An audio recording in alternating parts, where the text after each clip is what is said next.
सतगुरु के साजी निवाजी प्यारे सात संगत जी, प्यार और सत्कार से कहना धन निरंकार जी।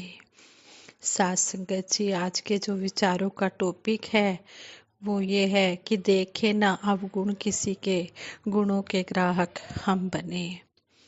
सात संगत जी कहते हैं किसी राज्य में एक राजा था जिसकी एक टांग और एक आंख नहीं थी। एक बार राजा को ध्यान आया कि क्यों ना खुद की एक तस्वीर बनाई जाए। फिर क्या था, देश विदेशों से चित्रकारों को बुलवाया गया। एक से बढ़कर एक चित्रकार राजा के दरबार में आए। राजा ने उन सभी से निवेदन किया कि वे उसकी एक सुंदर तस्वीर बनाएं जो राजमहल में लगाई जाएगी। सभी चित्रकार सोचने लगे कि राजा तो पहले ही दिव्यांग है, फिर उसकी तस्वीर की बहुत सुंदर कैसे उसकी तस्वीर को बहुत सुंदर कैसे बनाया जा सकता है। वहीं अगर तस्वीर सुंदर नहीं बनी तो राजा गुस्सा होकर दंड देगा। यही सोचकर सारे चित्रकारों ने राजा की तस्वीर बनाने से मना कर दिया। तभी पीछे बैठे एक चित्रकार ने कहा कि मैं आपकी बहुत सुंदर तस्वीर बनाऊंगा जो आपको जरूर पसंद आएगी। राजा की आज्ञा लेकर वह चित्रकार जल्दी से तस्वीर बनाने में लग गया। काफी दिनों के बाद उसने एक तस्वीर तैयार की। तस्वीर देखकर सारे चित्रकार हैरान रह गए। उस चित्रकार ने एक ऐसी तस्वीर बनाई जिसमें राजा एक टांग को मोड़कर जमीन पर बैठा है और एक आंख बंद करके अपने शिकार पर निशाना लगा रहा है। राजा यह देखकर बहुत खुश हुआ कि उस चित्रकार ने राजा की कमजोरियों को छिपाकर कितनी समझदारी से एक सुंदर तस्वीर बनाई है। राजा ने उसे बहुत बड़ा इनाम दिया। इस कहानी का सार यही है कि दूसरों की कमियों को नज़रअंदाज करना और उनकी अच्छाइयों पर ध्यान देना बहुत मुश्किल काम नहीं है। आजकल लोग एक दूसरे की कमियां बहुत जल्दी ढूंढ लेते हैं, चाहे खुद में कितनी भी बुराइयां हो। उस चित्रकार से दूसरों को देखने का सही नजरिया सीख सकते हैं। जब आप किसी के बारे में अच्छा सोचते हैं तो विश्वास कीजिए कि आपके साथ भी अच्छा ही होता है। जब हम किसी के बारे में अच्छा सोचेंगे तो हमारे बारे में भी सभी अच्छा ही सोचेंगे। इसलिए हम बोलकर भी किसी के अवगुण, किसी की बुराइयां, किसी की कमियां ना देखें। हम हमेशा अच्छाइयां ही देखें। हम हमेशा गुणों को ही ग्रहण करें। अपनी पॉजिटिव थॉट्स सतगुरु की कृपा से लाएं और अपने संसार को सुंदर बनाएं, अपने जीवन को सुंदर बनाएं। घर, शहर, नगर और सारे संसार को सुंदर बनाएं। साथ संगत जी, 2 मई 2022 को पुणे, महाराष्ट्र के महालक्ष्मी लॉन्स ग्राउंड में आयोजित विशाल सत्संग समारोह में उपस्थित श्रद्धालुओं को आशीर्वाद प्रदान करते हुए सतगुरु माता सुदीक्षा जी महाराज ने फरमाया कि साथ संगत आज पुणे में इस तरह आप सब के दर्शन जो समागम रूप में हो रहे हैं और कैसे आप सब इतनी दूर दूर से आए हैं।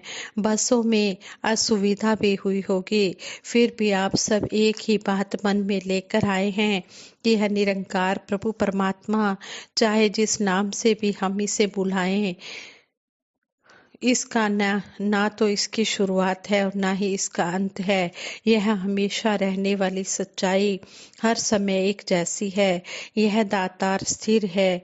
इसके साथ जुड़कर मन में भक्ति का भाव आता है और फिर जब यह प्रभु परमात्मा अंग संग है तो इसको देखकर, इसको जानकर, फिर इससे प्यार करके भक्ति भरा जीवन शुरू होता है। हमारे भक्ति में हमें आनंद आए और वो आनंद इस तरह का हो कि संसार में रहते हुए जीवन में जो भी परिस्थितियां चल रही हैं उसके साथ हमारा यह मन उतार चढ़ाव का एहसास ना करे। अगर ऐसा है तभी यह जो भी इमोशंस आते हैं वो आकर निकल जाते हैं। आजकल संसार में भी हम देख रहे हैं कि लोग बहुत उदास रहते हैं, उनके मनों में एक डिप्रेशन की अवस्था रहती है। तो कैसे मनों को स्थिर रखा जाए, वो चाहे किसी भी अवस्था में हैं, बच्चे हैं, बुजुर्ग हैं, कैसे भी हैं, लेकिन उनके मन अशांत हैं। उन चीज़ों से संबंधित कोई भी बात हो, चाहे कोई नौकरी नहीं मिली तो परेशानी, या मन में अगर कोई रोमांटिक रिलेशनशिप है और कोई ब्रेकअप हो रहा है, किसी प्रेम संबंध में अलगाव की स्थिति पैदा हो गई है, तो दिल में एक भारीपन सा होता है। कभी कोई दूर देश जाने की एक योजना हो और फिर वीजा की समस्या आ जाए, ऐसे किसी भी बात को अगर हम देखें तो अक्सर मन किसी चीज या किसी इंसान से इतना जुड़ जाता है कि जो इच्छाएं हैं वो पूरी ना हो तो दिल टूट जाता है। फिर अक्सर यह देखा गया है कि जैसे ही कोई उदासी होती है तो यह एक मानवीय स्वभाव है कि हालात खराब होने का पूरा आरोप इस दातार प्रभु परमात्मा पर लगा दिया जाता है कि प्रभु आप हमारी जिंदगी को ठीक नहीं रख रहे हो, जो हमें चाहिए था वो दे नहीं रहे हो। यह इस परमात्मा को पता है कि हमारे लिए क्या सुखदाई है, हमारे लिए क्या अच्छा है। वैसे भी कभी कभी हमारा नजरिया इतना संकीर्ण हो जाता है, हम इतने नैरो माइंडेड हो जाते हैं कि हम उसको एक बड़े विस्तार के रूप में देख ही नहीं पाते। हम बहुत छोटी चीज पर ही नज़र रख लेती हैं और फिर वहाँ पर हमें परेशानी का एहसास होता है। परमात्मा तो आगे पीछे वर्तमान सबकी जानता है और जो हमारी बेहतरी के लिए है ये वही कर रहा है। जैसे एक एग्जाम्पल भी है कि एक बगीचे में दो दोस्त जाते हैं और वहाँ से जब वापस आते हैं तो उनका जो तीसरा दोस्त है वो उनको बाद में मिलता है और कहता है कि यहाँ आने में मैं लेट हो गया। इस दौरान तुम लोग गार्डन देख कर आए हो, उसमें तुम दोनों ने क्या अनुभव किया बताओ तो। एक दोस्त कहता है मैं जैसे ही गार्डन में गया वहाँ इतने फूल थे, इतनी अच्छी खुशबू थी, इतने अच्छे रंग थे कि बस दिल को बहुत खुशी हुई। वहीं दूसरा दोस्त कहता है कि उस बगीचे में जैसे ही प्रवेश किया तो मैंने देखा कि अगर एक डाली है तो उस पर फूल एक है और कांटे 10 हैं। जब मैंने गिनती की तो फूलों की जो संख्या थी उससे ज्यादा संख्या तो कांटों की थी। मेरा तो यही अनुभव रहा कि गार्डन में वहाँ फूलों से ज्यादा कांटे थे। तो यही एक हमारे मन की भी अवस्था हो जाती है जब एक ही चीज के बारे में दो अलग अलग इंसानों का यह नजरिया इतना अलग अलग है। तो वही बात जो कही जाती है कि जैसी दृष्टि वैसी सृष्टि, जैसी हमारी नजर होती है वैसा ही हमें संसार में सब कुछ दिखाई देता है। हम अगर किसी में कुछ पॉजिटिव देखेंगे तो हमें पॉजिटिव ही दिखेगा, यानी कि अगर हम किसी में कुछ अच्छा देखेंगे तो हमें अच्छाई ही दिखेगी। और अगर हमारा मन सिर्फ सबकी बुराइयां करने में ही लगा लगा है तो हमें वही मिलेगा भी और नजर भी वही आएगा।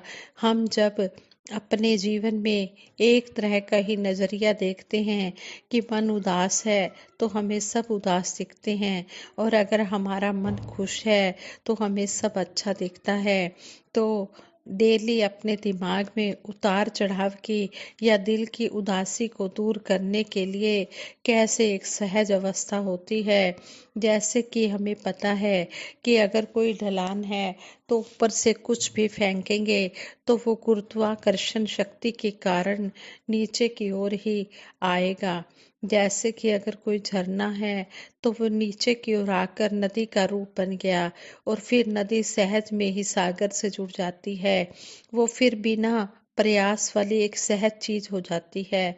इसी तरह हर एक को पता है कि हम सभी एक परमात्मा की अंश हैं। अगर हर मनुष्य में यही एक प्रभु है तो वो जो एक पक्षपात की बात, एक ऊंच नीच की बात, एक जाति पाति की बात, तो फिर वह तंगदिली हो ही ना, क्योंकि यह परमात्मा जिसकी अंश आत्मा है यह हर एक में है। अगर ऐसी सोच है तो फिर यह सारे भेदभाव खत्म हो जाते हैं। फिर दिल से दिल सिर्फ प्यार करते हैं, और जब दूसरों में हम खुद को ही देखते हैं जैसे कि आईना देख रहे हो, तो फिर हमारा दिल पूरे संसार का सुधार ही चाहेगा। वह हर एक से प्यार ही करना चाहेगा कि अगर एक इंसान बनकर आए हैं मानव चोले में, तो सबके लिए दुख और परेशानियों का कारण ना बने, बल्कि हर एक के आंसू पोंछने वाले हमारे कर्म हों। हम हर एक को खुश रख सके, कोई आराम या सुविधा दे सके, और उस तरह से एक खुशी आगे से आगे देते चले जाएं। मानव जीवन का एक जो उद्देश्य रहा है कि बाकी अगर हम देखें तो सभी योनियां जितनी भी दुनिया में हैं उन सब में खाना सोना उठना बैठना सब एक जैसा है, लेकिन जो चीजें मानव में हैं वो अन्य किसी योनि में नहीं है।